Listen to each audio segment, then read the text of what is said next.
So let's talk about how you can leave your 9 to 5 in America and get out of these kind of like societal, everyday living styles, because it's not the only way to live. And I know that it can really seem in the US like that is the only way, but there are a lot of ways to get out of the cycle and live how you want to live, even in the US. So if you're not looking to live outside the US, maybe you don't have your passport, maybe you want to stay in the US near your family, or whatever you're looking to do, or whatever the case may be, and you want to live and stay in America, but you want to move from your state, you want to move from your town, but you don't want to have to relocate everything. I have the solution for you. So if you're doing seasonal work in the United States, you can move your life and already have a place to stay, already have a place to work. A lot of the times there'll be food included, depending on how secluded your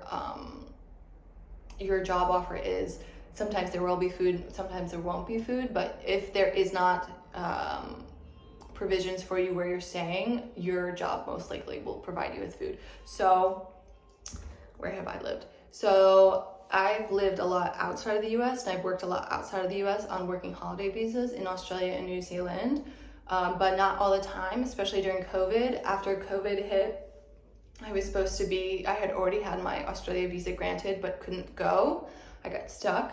So I started working like I work outside of the US seasonally, inside the US seasonally. So there are spots all over the US in almost every state that will hire you as a seasonal worker, usually give you somewhere to live and sometimes feed you, but they will always pay you.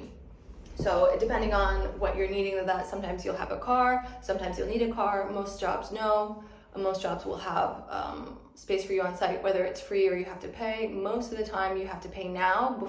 I remember before a lot of my jobs I did not have to pay, but things are changing. So, or maybe I just got lucky, I'm not really sure.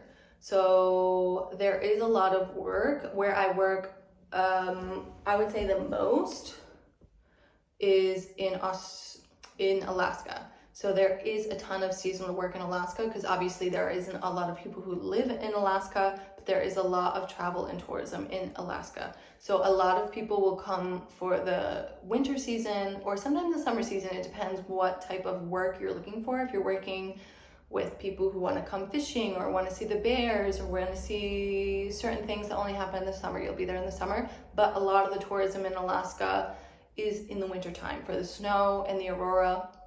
I worked in places where it's skiing, heli skiing specifically. So that's obviously in the winter. That's a small season in the winter. I've worked places where the pull is the aurora borealis, so that is in the winter mostly. Also, I volunteered there before. I've done workaway with a goat farm in 2020 when everything was shutting down. After I finished my paid job, I went to go work on a farm in Homer in Alaska, and that was the best time ever. I loved that. That one is not paid. All these there's a lot of workaway gigs with like farms and whether it be animals or plants or harvesting or working just in someone's house or with their kids. There's a lot of that too. Another one, I don't work a lot in the mainland US. I have had one job in Montana that I only stayed at for like 2 weeks because I was driving on the icy mountains, and I was like, bruh, I can't do this. I'm gonna fly off the mountain.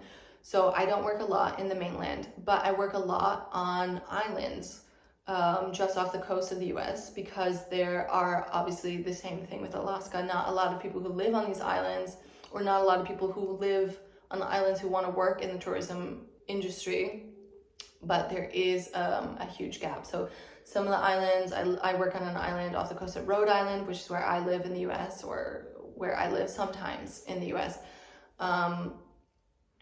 I work off the coast of Maine.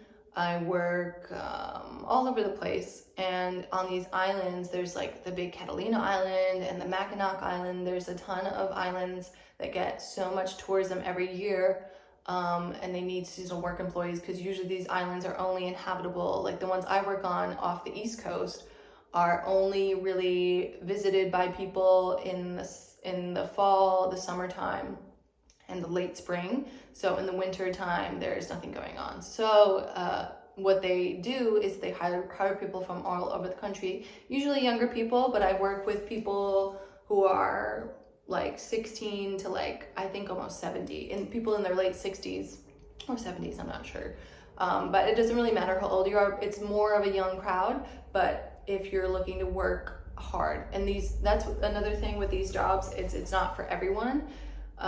Just like with the working holiday visa, if you're not social and you're not willing to live in a group setting and you're not willing to just bust it for however many hours a day they're looking, some of these seasonal jobs they'll only have you work for a few hours a day, like 4 or 5 or 6 hours. But a lot of the seasonal jobs I've had, especially with COVID going on, a lot of the times there is like a lot of less stability in these jobs now. So, which is a good thing and a bad thing. It's a bad thing for the companies, but a good thing for me, because sometimes I come back from abroad mid-season or late in the season, and because there's like an exodus of some people who need to go back to college or they just are done, I come in and finish the season where they left off. So sometimes you'll be working your job and you'll be filling in for someone else. So sometimes you could be working 10 or 12 hours a day. But me, I don't work usually all year. So I'm happy to work 10 or 12 hours days for a couple of months and save up my supply and then go back to wherever I'm living. But there are some working holiday gigs that are just like part-time pizzeria shop or ice cream shop. It really, you can find what you're looking for. But because these are live-in positions almost always, and sometimes they're not, on some of the islands people aren't providing housing, which I'm not really sure how, because it's an island and to commute from the mainland would be over an hour every day, 2 hours, almost 2 hours. So you do have to have a certain type of personality, and there's a lot of personalities that come through seasonal work, especially there's like different personalities between the hosts and the cooks and the housekeepers. But you do have to be very, very social, and when you're in these environments, you are with the people you work with almost 24 hours a day. If you're living in a room with people you're living with, and the same is with working holiday visas, you're living and working and usually trapped on a small place with the same people a day in and a day out. So if that's something that bothers you, this is not the style of work for you.